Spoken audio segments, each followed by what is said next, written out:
I want to go over 10 steps that you need to do now so that you can make early retirement entirely possible. And there's actually an entrepreneur article that did a piece on this, and I'll put that link in the description below. First, you need to make a decision about the retirement lifestyle that you want when you retire from the 9-to-5 workforce.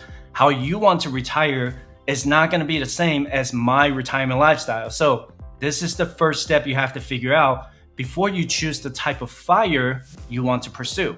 Here are some questions you can ask yourself to decide your FIRE strategy. 1, where do you want to retire? Are you looking to retire somewhere close to your family? Are you looking to retire in the city, town, or somewhere even more remote? 2, what are your day-to-day expenses? Are you the type of person who wants to eat out every single night? Or are you the type of person who wants to travel every month, every quarter, or every year? How much do you think it'll cost you at the baseline for your expenses? And 3, do you want to work at a part-time or full-time job during your retirement? Are you going to have other income sources like real estate, social security, dividends, or pensions? 4, do you have a bucket list or hobby in mind when you're retired? I'm looking to travel to every baseball park, hockey arena, and NFL stadium in the US when I retire. And 5, do you or someone in your family have a chronic health condition that's going to require you to pay more on out-of-pocket healthcare expenses? Because you have to remember that you're not going to be eligible for Medicare until you're 65. So you'll need to budget for those healthcare expenses if you're looking to retire earlier than 65 years old. And second thing you need to do is to create a mock retirement budget. And I know this is tough to do if you're still 10, 20, or 30 years out from your retirement age. But if you're thinking about your early retirement, here are some things that you can get started with, okay? So the first is, how much is it gonna cost to keep a roof over your head? Are you gonna have a balance on your mortgage, or are you gonna have your house paid off by the time you're retired? And second, how much is it gonna cost to keep utilities running in your house, like your phone, internet, cable, water, trash, sewer, electricity, and gas? And third, how much is it gonna cost to buy your groceries each month? And how much do you plan to eat out every single month? And fourth, how much is it gonna cost to pay for your transportation? You shouldn't have a car payment, so the only thing you should have is car maintenance and DMV registration. And fifth, how much is it gonna cost to pay for your health insurance, homeowners insurance, and medical insurance? If you're a high net worth individual, then you might need to consider umbrella insurance as well. And 6, how much do you plan to spend on entertainment every year? You can actually download my annual spending spreadsheet for free by visiting firespreadsheet.com/resources.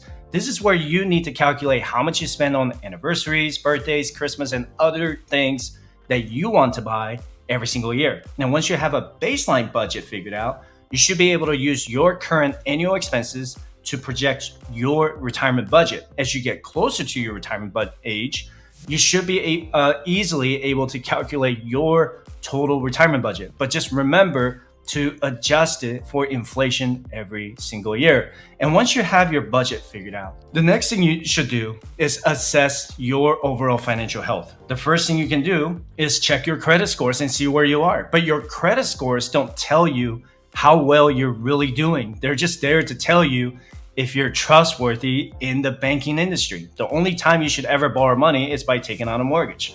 If you're a high net worth individual, you're gonna have some options to take out lines of credits to leverage against your portfolio to minimize your taxes. Stay tuned, because I'm gonna explain that when I talk about the Fat FIRE strategy. And the other thing you should do is calculate your net worth. It is the total value of your assets and subtracts your total liabilities. If I have $250,000 in my retirement portfolio, and let's say I have $100,000 in cash and my house is worth $400,000, that's a total of $750,000 in assets, right? And if I owed $150,000 in mortgage, then my net worth would be $600,000. And I do my net worth update around my birthday every year. So be sure to subscribe if you haven't done that already. And the next thing you should do is calculate your FIRE number. And FIRE number is how much you need to be invested with a 4% withdrawal rate to retire comfortably. For example, if you have $1 million invested, then your 4% withdrawal rate would be $40,000 a year, right? If you have $3 million invested, then your 4% withdrawal rate would be $120,000 a year. But keep in mind that your FIRE number today needs to be adjusted by inflation for the year you retire. So if you think your FIRE number today is $1 million, then in 20 years, your $1 million needs to be $1.64 million with an annual inflation rate of 2.5%. That makes sense so far, right? And to calculate your FIRE number, you need to have your annual retirement expenses multiplied by 25. So if you think you're gonna spend $50,000 a year on your retirement budget from step 2, then you're gonna need at least $1.25 million invested with a 4% withdrawal rate. And keep in mind that $1.25 million is also assuming that it's in an investment that performs a 7 to 8% average annual return. And something else you need to consider is your bear market fund. What happens if you retired in November 2021 and you went through a bear market in 2022 that made your portfolio decline by 20 or 25%? People in the FIRE movement strive to save at least 2 years of their expenses in a high yield savings account or long-term CDs just for this bear market scenario. And if you're a high net worth individual with $3 million or $5 million investment portfolios, then you might need 2.5 or 3 years of your expenses set aside. I personally do 3 years just to be safe because I'm on my fat FIRE journey. So for example, let's say if your FIRE expenses are $50,000 a year, then you're gonna need $100,000 in cash set aside in a high yield savings account or CDs to cover 2 years of expenses. You're not gonna wanna make any withdrawals from your investments while your portfolio in the stock market are down, let's say 20 or 30% in a year, right? And I strongly encourage you to check out this video about my bear market fund strategy. It'll be linked in the description below. The next step is to find the 3 biggest expenses to cut back from so that you can increase your savings rate. Could you eat out less than what you do now? Maybe eat out once a week instead of twice a week. And could you save money on subscription services that you barely use? Maybe Apple TV is all you need at this point, and you barely log into Netflix in the last couple months. And could you get a roommate for that extra room in your house or apartment so that you could save money on rent or mortgage? And could you save money on your cell phone bill by getting rid of any extra perks that you never use, okay? And the next step is to start diversifying your income streams. Now is the time, the best time to go out there and make more money, okay? And it doesn't matter how old you are, you're always gonna have the opportunity to increase your income. The first option is to increase your income at your current job. If you feel like you have value in getting promoted at your current job, you need to be able to show your employer that you can do it, okay? And the second option is to switch jobs. The survey shows that people on average get higher pay increases by switching jobs every 3 to 4 years, as opposed to someone staying with the same employer for 10 to 20 years with an average of 2 to 3% pay increases. Take the time to do some market research and find out if you're being underpaid at your current job. And if so, find another employer that's going to pay you even more money. The rule of thumb is to ask for a 20% increase in your current salary when you apply for a new job. And the third option is if you could start a side hustle like I did with my financial coaching business. I didn't start this as a business right away. Instead, it was my side hustle to teach people personal finances. When I realized the value I had, I turned it into a business and continue to help people through their financial independence journey. You can even become a part-time Uber or Lyft driver on your way home from work or on the way to work. You can start writing blogs about your travel journeys. The world of side hustles is almost endless, and you can always go on YouTube to learn how to start a side hustle, or you can visit my website at firesideshow.com/shopping to see what equipment I use for my YouTube studio. And next one is to get rid of your debt, okay? And no one on the FIRE journey will ever say that getting a car loan or carrying a credit card debt is a good idea. I once had $110,000 in consumer debt, and I couldn't start my FIRE journey until I had my debt completely paid off. But it's very important to get out of debt as soon as possible so that you can increase your savings rate to achieve financial independence. I don't use debt for personal expenses. I use it for maybe business, maybe for a mortgage, maybe for something that is going to appreciate in value, okay? And do not hold on to your debts unless it's again, a mortgage or something else that is appreciating in value every year. And I have several videos about how I paid off my $110,000 in stupid consumer debt in 2 years, and I will link those videos in the description below. And the next step is to get a handle on your investments. You need to understand your investment timeline first. You need to understand the types of investment vehicles that you currently have. Your long-term investment vehicles are probably with your 401k, Roth IRA, and HSA. Your intermediate investment vehicles are probably in real estate and taxable brokerage accounts. You need to know how they operate and the tax advantages that come with retirement accounts. And second, you need to understand what you're investing before you start investing. If I tell you I'm investing in VFIAX, I can tell you that it's a Vanguard S&P 500 index fund that tracks the performances of the S&P 500 index with the 500 largest US companies like Apple, Microsoft, Tesla, Berkshire Hathaway, and Meta. And I know that it's performed almost 13% annualized return for the last 10 years. I can't tell you how it'll perform in the future, but I am comfortable with having my money invested with that index fund. And again, this is not in any form of financial advice. I'm not telling you that you should invest in that index fund. The point of me telling you all this is that you need to be able to describe the investment before you put any money in it, right?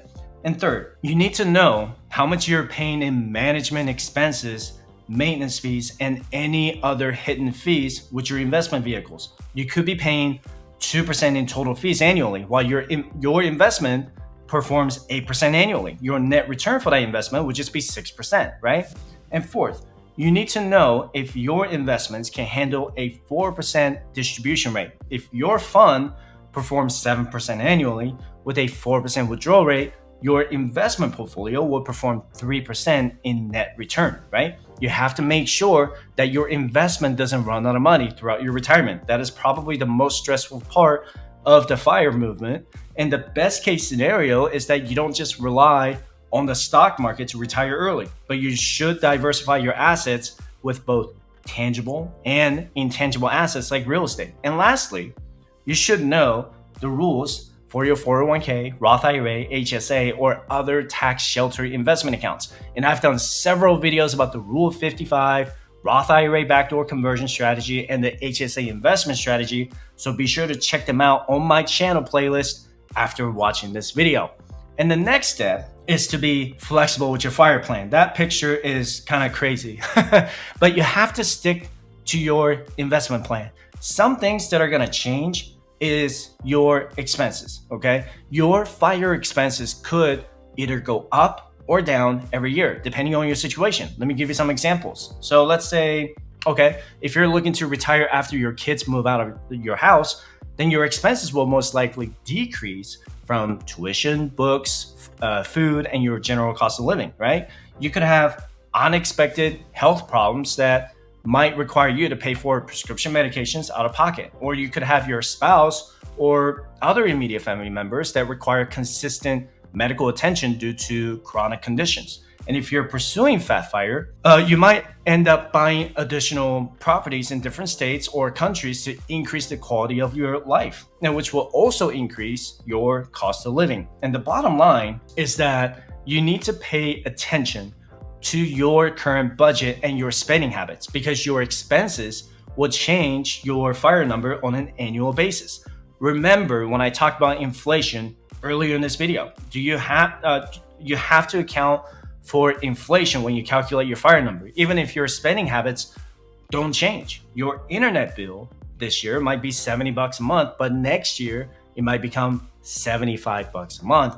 And lastly, if you ever have questions about your investments, you need to make sure to talk to a professional who understands these terminology and concepts. You might have questions about your portfolio allocation, debt management, or cash allocation strategy. You might not be clear on how to reduce your taxable income, which requires a second set of eyes to take a look at your portfolio. And I encourage you to book your one-time free session with me for 20 minutes by visiting fireteacher.com/coaching. And I just want to be clear that I am a financial coach, so I can educate you on what a 401k is and how it works. And I can teach you how to save money and spend money better. I don't manage your money, okay? This is you taking control of your own money. You should not leave your money in someone else's hands, a stranger's hands, and manage it for you. So what are you gonna do if you had $50,000 saved and now you have $10,000? You got no one else to blame but yourself for letting someone else to manage it. And if you have debt, I can teach you how to manage it or pay down your debt fast. I don't tell you what to invest or how to invest because I want you to make educated decisions so that you are comfortable with your investment options. Not that I have a problem with financial advisors, but I never had the need to hire them because I understand how these investments work. I understand what's risky and what's not.